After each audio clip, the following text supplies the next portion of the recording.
Good morning students. Jamdoli college में आपका स्वागत है। और आप लोग बड़े उत्सुक हैं क्लासरूम टीचिंग के लिए, लेकिन कोविड रेस्ट्रिक्शन की तरफ से की वजह से हम क्लासरूम टीचिंग नहीं करा पा रहे हैं। तो इस बीच में ऑनलाइन के माध्यम से, ई कंटेंट के माध्यम से हम आपकी विषय की जानकारी हम देते रहेंगे, दे रहे हैं।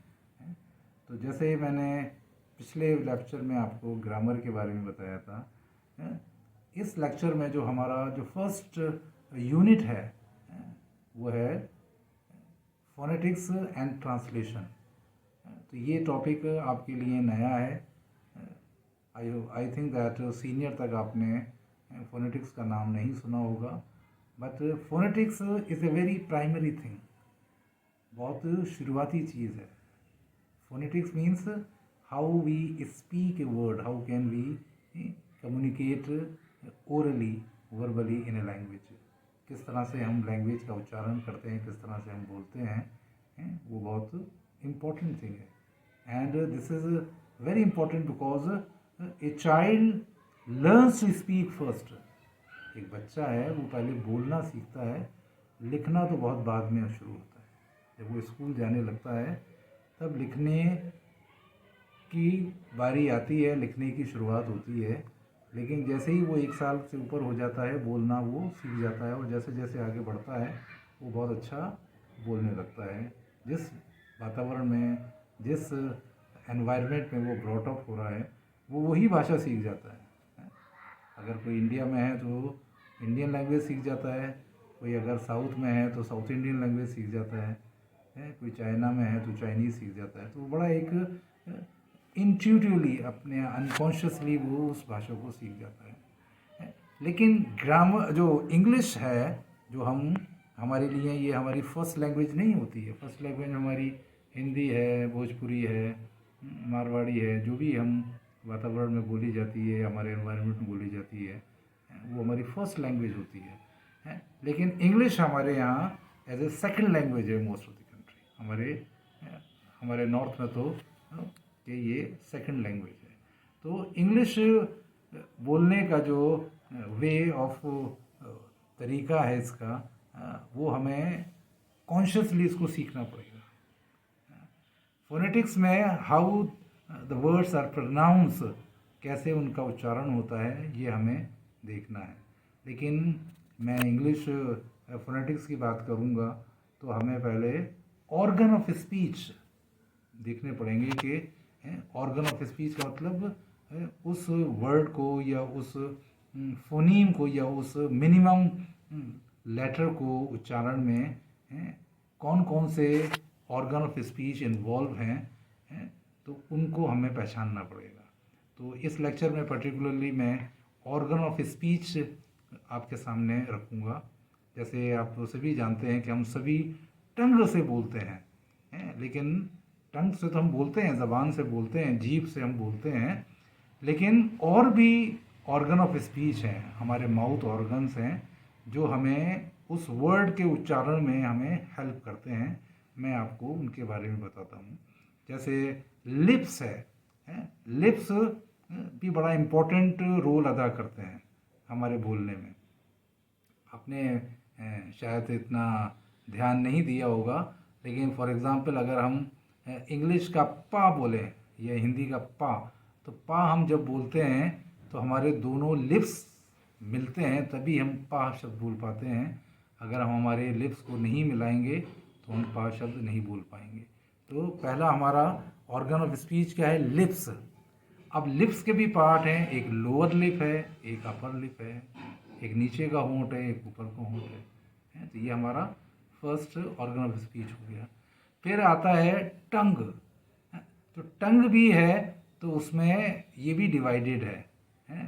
इंग्लिश फोनेटिक्स में टंग को 3 हिस्सों में बांटा है। टिप ऑफ द टंग, आगे का बिल्कुल part, middle of the tongue और बैक ऑफ द टंग। उसी तरह से हमारे टीथ हैं, वो भी हमारे किसी भी उच्चारण में हमारी हेल्प करते हैं। और दांतों की जो जड़ होती है, जिसको बोलते हैं टीथ रिज, वो भी एक इम्पॉर्टेंट ऑर्गन ऑफ स्पीच है, जो हम ट बोलते हैं, तो वो वहीं से निकलता है कि हमारी टिप ऑफ द टंग हमारी टीथ रिच पे जाके लगती है और वहाँ से वो फ्रिक्शन से आवाज़ निकलती है। तो हमने देखा लिप्स, टीथ, टीथ रिज, और जो टंग है, वो भी 3 हिस्सों में बटी हुई है, अलग अलग लेटर्स के उच्चारण में है, उसका बड़ा इम्पोर्टेंट रोल होता है।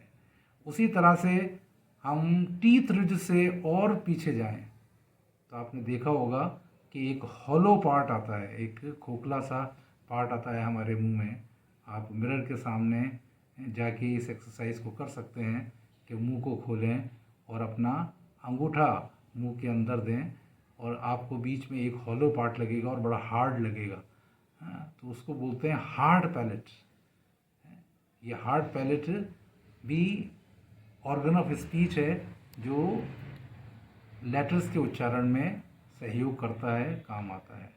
उसी तरह से और हमारे अंगूठे को हम पीछे ले जाएंगे तो एक पार्ट, एक जगह ऐसी लगेगी जहां आपको हॉलो पार्ट है, लेकिन जहां आप अपना अंगूठा लगाएंगे तो आपको सॉफ्ट लगेगा, तो उसको बोलते हैं सॉफ्ट पैलेट।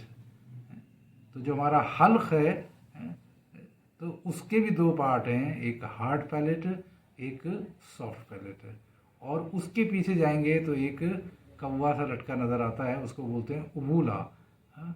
इंग्लिश में बहुत से कम वर्ड हैं, बहुत कम काम में आता है। जैसे हम हा करते हैं, तो वो फिर जो हमारा जो लास्ट ओवला है वहाँ से बिल्कुल बैक ऑफ द जो सॉफ्ट पैलेट है उसके भी बैक में जो ओवला है वहाँ से वो उच्चारण होता है।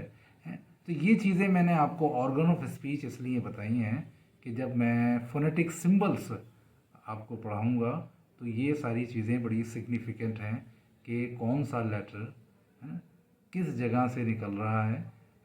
तो हमें उस चीज़ की प्रैक्टिस करनी है, तभी हम इंग्लिश का अच्छा प्रोनंसिएशन कर पाएंगे। आप देखें कि किसी भी भाषा का एक अच्छा उच्चारण होना बड़ा ज़रूरी है, उच्चारण सीखना बहुत ज़रूरी है। अगर हम अच्छा उच्चारण नहीं करेंगे तो फिर लोग बाग हमारी हंसी उड़ाते हैं। फॉर एग्ज़ाम्पल जैसे आप देखते हैं कि बहुत से जो फॉरेनर्स हैं वो जब आके हमारे सामने हिंदी बोलते हैं तो हमें हंसी आती है, वी लाफ, क्योंकि हमें किस बात का लगता है कि ये सही से उसका उच्चारण नहीं कर पा रहे हैं। तो उसी तरह से आप इमेजिन करें, कल्पना करें कि जब आप अंग्रेज़ी बोलते हैं तो अंग्रेज़ लोगों को कैसा लगता होगा कि उन्हीं की भाषा है और उन्हीं की समझ में नहीं आती है। तो there is a gap between understanding नहीं हो पाती है, गैप रहता है। तो इन चीज़ों पे हमें ध्यान देना है और इसी वजह से यूनिवर्सिटी ऑफ राजस्थान ने इस टॉपिक को, इस यूनिट को आपके लिए रखा है जो आप तक अपने नहीं पढ़ा था। I hope that you would learn it and enjoy it. Thank you.